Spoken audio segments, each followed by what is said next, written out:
Search para sa pinakamagagandang Pinay teenagers para sa Miss Teen Philippines pageant.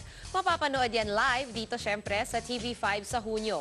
Ikwento mo, MJ Murphy. The quest is on for today's standout Filipina teen role model. 13 to 18 years old ka ba?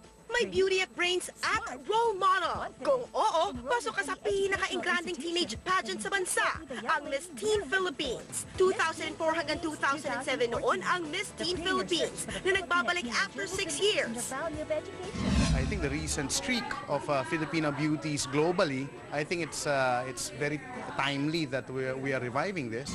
Certified A-listers pa ang mga mentor sa pangunguna ni Miss World 1993 Second Princess Rufa Gutierrez.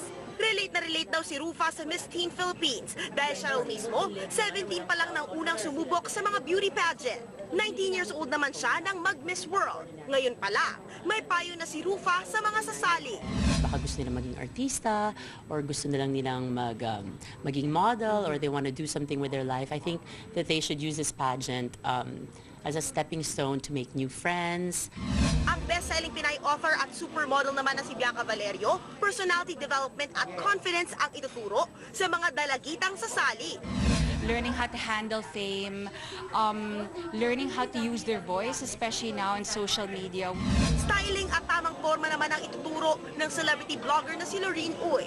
Sa hair and makeup, sagot nila Jeng Moniz at Robbie Peñera. Hair is your crowning glory. So, syempre, konting mani lang yan. Pwede kang hindi sila ikaganda. Ang magiging role model ng mga kandidata, si TV5 Princess Jasmine Curtis Smith. Ako yung parang mag-encourage sa kanila about education even more because over the years naman sobrang vocal ko about studying and about continuing education. Simula na ng nationwide search sa Cebu, Davao, Cagayan de Oro, Naga, Baguio at dito sa Metro Manila.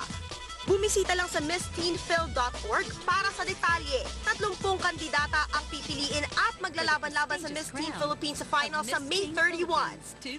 MJ Marfori, News 5.